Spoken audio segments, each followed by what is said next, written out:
முதல் வாசகம். ராப்பகலாய் வேலை செய்து கொண்டே கடவுளுடைய நற்செய்தியை உங்களுக்கு பறைசாற்றினோம். திருத்தூதர் பவுல் தெசலோனிக்கருக்கு எழுதிய முதல் திருமுகத்திலிருந்து வாசகம். அதிகாரம் 2 இறைவசனங்கள் 9 முதல் 13 முடிய. அன்பர்களே, நாங்கள் எவ்வாறு பாடுபட்டு உழைத்தோம் என்பதை நினைத்து பாருங்கள்.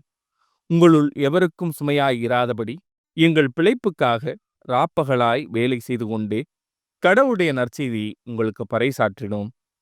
நம்பிக்கை கொண்டுள்ள உங்கள் முன்பாக நாங்கள் மிகவும் தூய்மையோடும் நேர்மையோடும் குற்றமின்றியும் ஒழுங்கினோம் என்பதற்கு நீங்களும் சாட்சி, கடவுளும் சாட்சி. ஒரு தந்தை தம் பிள்ளைகளை நடத்துவது போல உங்களை நடத்தினோம். தம்முடைய ஆட்சியிலும் மாட்சியிலும் பங்கு பெற உங்களை அழைக்கும் கடவுளுக்கு ஏற்ப நடக்குமாறு உங்கள் ஒவ்வொருவருக்கும் அறிவுரை வழங்கினோம். உங்களை ஊக்குவித்தோம், வற்புறுத்தினோம். இவையெல்லாம் உங்களுக்கு தெரிந்தவையே. கடவுளின் வார்த்தையை நீங்கள் எங்களிடமிருந்து கேட்டபோது அதை மனித வார்த்தையாக அல்ல, கடவுளின் வார்த்தையாகவே ஏற்றுக்கொண்டீர்கள். இதற்காக நாங்கள் கடவுளுக்கு இடைவிடாது நன்றி கூறுகிறோம். உண்மையாகவே அது கடவுளுடைய வார்த்தைதான். அதுவே நம்பிக்கை கொண்ட உங்களில் செயலாற்றுகிறது. இது ஆண்டவரின் அருள்வாக்கு. இறைவா, உமக்கு நன்றி. பதிலுரை பாடல். ஆண்டவரே, நீர் என்னை ஆய்ந்தறிந்திருக்கின்றீர். உமது ஆற்றலை விட்டு நான் எங்கே செல்லக்கூடும்? உமது திருமுன்னிலிருந்து நான் எங்கே தப்பியோட முடியும்? நான் வானத்திற்கு ஏறிச் சென்றாலும் நீர் அங்கே இருக்கின்றீர்.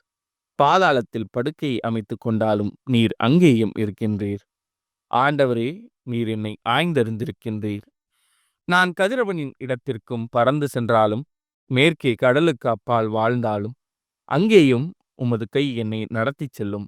உமது வலக்கை என்னை பற்றி கொள்ளும். ஆண்டவரே, நீர் என்னை ஆய்ந்தறிந்திருக்கின்றீர்.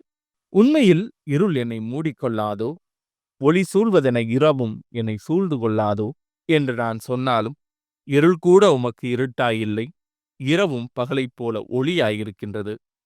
ஆண்டவரே, நீர் என்னை ஆய்ந்தறிந்திருக்கின்றீர். நற்செய்தி வாசகம். நீங்கள் இறைவாக்கினரை கொன்றவர்களின் வழிமரபினர். மத்தேயு எழுதிய தூய நற்செய்தியிலிருந்து வாசகம். அதிகாரம் 23 இறைவசனங்கள் 27 முதல் 32 முடிய. அக்காலத்தில் இயேசு கூறியது: வெளிவேடக்கார மறைநூல் அறிஞரே, பரிசேயரே, ஐயோ உங்களுக்கு கேடு! ஏனெனில் நீங்கள் வெள்ளையடித்த கல்லறைகளுக்கு ஒப்பானவர்கள். அவை புறம்பே அழகாக தோற்றமளிக்கின்றன, அவற்றின் உள்ளேயோ இறந்தவர்களின் எலும்புகளும் எல்லா வகையான அழுக்குகளும் நிறைந்திருக்கின்றன. அவ்வாறே நீங்களும் வெளியே மக்களுக்கு நேர்மையாளராய் தோற்றமளிக்கிறீர்கள், ஆனால் உள்ளேயோ போலித்தனமும் நெறிகேடும் நிறைந்தவர்களாயிருக்கின்றீர்கள். வெளிவேடக்கார மறைநூல் அறிஞரே, பரிசேயரே, ஐயோ உங்களுக்கு கேடு! ஏனெனில் நீங்கள் இறைவாக்கினர்களின் கல்லறைகளை கட்டுகிறீர்கள், நேர்மையாளரின் நினைவு சின்னங்களை அழகுபடுத்துகிறீர்கள். எங்கள் மூதாதையர் காலத்தில் நாங்கள் இருந்திருந்தால் இறைவாக்கினர்களின் கொலைக்கு உடந்தையாக இருந்திருக்க மாட்டோம் என்கிறீர்கள். இவ்வாறு நீங்கள் இறைவாக்கினரை கொன்றவர்களின் வழிமரபினர் என்பதற்கு நீங்களே சாட்சிகள். உங்கள் மூதாதையர் செய்த கொடுமையின் அளவுக்கு நீங்களும் செய்து முடியுங்கள். இது ஆண்டவரின் அருள்வாக்கு.